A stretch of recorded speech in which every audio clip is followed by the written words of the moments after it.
कांग्रेस की तरफ से सरकार को निशाने पर लिया गया। कानून व्यवस्था को लेकर कांग्रेस ने हमला किया है सरकार पर। रणदीप सुरजेवाला ने बीजेपी सरकार पर आरोप लगाया है। हरियाणा को गुंडों के हाथों में सौंपने का उनकी तरफ से आरोप लगाया गया है। हरियाणा में गुंडों की बंदूकों का शासन है तो कानून के शासन पर गोलियां हावी हो रही हैं। उनकी तरफ से यह बयान दिया गया है। उन्होंने कहा है कि लोगों को रंगदारी मांगने वालों के फोन आ रहे हैं। बीजेपी सरकार पर अपराधियों को संरक्षण देने का भी आरोप उनकी तरफ से लगाया गया है। तो कानून व्यवस्था को लेकर कांग्रेस ने बीजेपी पर निशाना साधा है।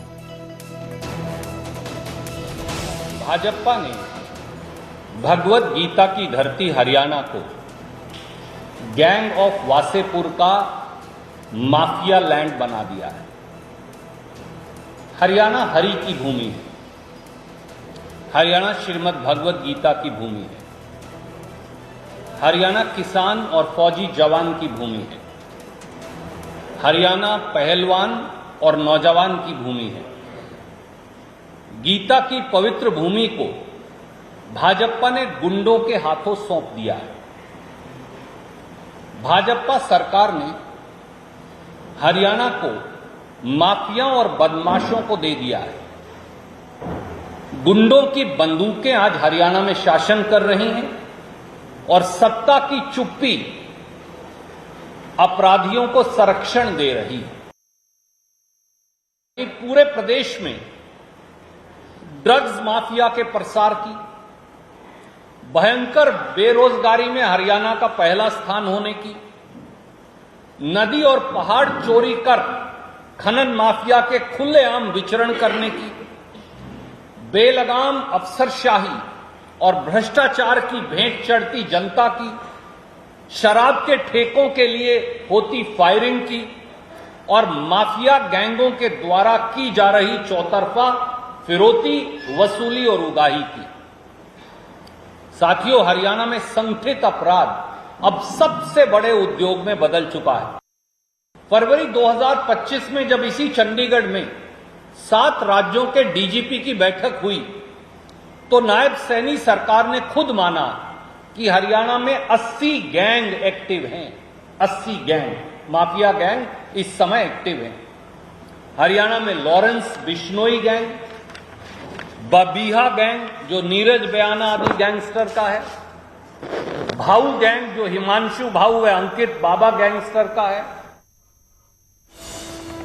आगे बढ़ते हैं और बात करते हैं नूह की। नूह में मासूम का मर्डर किया गया है। 7 साल के मासूम की बेरहमी से हत्या की गई है। केएमपी के पास खून से लथपथ उसका शव मिला। घटनास्थल के पास एक चाकू भी बरामद हुआ है। तो फतेहपुर का रहने वाला 7 साल का आशीष शनिवार को संदिग्ध परिस्थितियों में लापता हो गया था। परिजनों ने उसकी तलाश की लेकिन कोई सुराग न मिलने पर बिलासपुर थाने में शिकायत दर्ज करवाई गई। तो रविवार सुबह कलवाड़ी के ग्रामीणों ने केएमपी के किनारे एक रास्ते पर बच्चे का शव देखा और पुलिस को इसकी सूचना दी गई। आशीष का परिवार मूल रूप से राजस्थान के अलवर का रहने वाला है और फतेहपुर में किराए पर रहता है।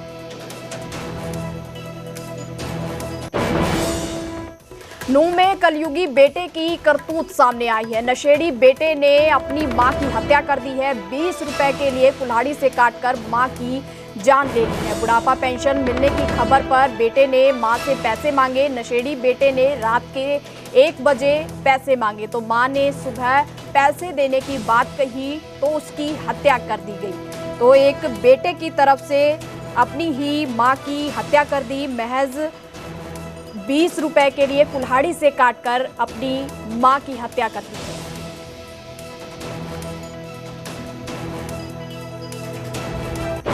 मेरा नाम वसीम है जी, जयसिंहपुर गांव से बिलोंग करता हूँ जी। और जी कहा नाम है, रात के 1-1:30 बजे की बात है जी करीबन। और जी जो इसका लड़का था ना, जो जमशेद नाम का लड़का था जी, वो बिल्कुल नशे का आदी था जी, बिल्कुल गांजे वांजे नशे करता था जी वो। और जो ये रजिया नाम की जो लेडीज है जिसकी मृत्यु हुई है, ये इसकी माँ थी। और कहा नाम है, इसने कहा नाम कोई रुपये दहली का मैटर था जी। 20-30 रुपये इसने मांगे थे, उसके पास खुले नहीं थे, इसलिए उसने उसको मार डाला। आगे बढ़ते हैं और बात करते हैं फतेहाबाद की। तो नशे की दुकान पर बुलडोजर चला है। एमएम कॉलेज के सामने यह दुकान थी। 25 साल से यहां नशा बेचा जा रहा था। तो कॉलेज की दीवार की आड़ में नशा लेते थे युवक। तो चैरिटेबल ट्रस्ट की शिकायत पर यह कार्रवाई की गई है। तो नशे की दुकान पर पुलिस की तरफ से बुलडोजर चलाया गया है। एमएम कॉलेज के सामने यह दुकान थी जहां 25 सालों से आरोप है कि 25 सालों से यहां युवकों को नशा बेचा जा रहा था। तो चैरिटेबल ट्रस्ट की शिकायत पर पुलिस की तरफ से यह कार्रवाई की गई है। आज फिर सुबह से मेरे पास फोन आ रहे थे, बताया, और मैंने उसी समय अपनी फतेहाबाद की टीम को, संदीप को और इनको, ये भाई जितने भी थे साथी, उनको सबको मैंने बोला, मैंने कहा, इन्होंने बताया कि इसके बिल्कुल बोके के सामने जो एमएम कॉलेज है उसकी दीवार के साथ लगते हुए जो ये पार्क है उसके अंदर उन्होंने बताया कि 10-15 बच्चे हैं। उसमें एक लड़की का भी नाम बताया कि उस टाइम एक लड़की भी थी वहाँ पे। तो ये सिरिंज लगा के इंजेक्शन ले रहे हैं वहाँ पे। मैंने उसी समय तुरंत सारी टीम को वहाँ भेजा। मैंने कहा आप लोग एक बार देख के आओ। बात ठीक है, इन्होंने वीडियो बनाई, देखे, और जो वहाँ 10-15 बच्चे थे उनमें से 2-3 लोगों को इन्होंने पकड़ भी लिया। हमारी टीम ने पकड़ा। उसके बाद पुलिस आई है, पुलिस उनको ले जाके थाने में भिजवाई। सीईटी एग्जाम की तैयारी करवाई जा रही है। 26 और 27 जुलाई के एग्जाम की तैयारी करवाई जा रही है। अंबाला कैंट बस स्टैंड के पास स्पेशल काउंटर बनाया गया है। तो बस स्टैंड में छात्रों को ठहरने के भी इंतजाम किया गया है। छात्रों को परीक्षा केंद्र तक फ्री पहुंचाने का भी व्यवस्था की गई है। तो 26 और 27 जुलाई को एग्जाम की तैयारी करवाई जा रही है और 26 और 27 जुलाई को यह एग्जाम होना है। तो अंबाला कैंट बस स्टैंड के पास एक स्पेशल काउंटर बनाया गया है जहां बच्चों को ठहरने का भी इंतजाम किया गया है और परीक्षा केंद्र तक बच्चों को पहुंचाने की फ्री व्यवस्था भी की गई है। सीईटी का जो एग्जाम है ये 25-26 27 को होना है। इसके लिए हमने, सरकार ने भी तैयारी कर रखी है पूरी, और जो हमारे को आदेश मिले हमने इसकी तैयारी शुरू कर दी है। ये आपके सामने है। हमने अपना बाऊ बिठा लिया, कलर बिठा लिया, और इसके जो भी बच्चे आते हैं उसको हम इसमें उनका नाम दर्ज कर रहे थे और उनकी बसें बुक करने का काम कर रहे हैं।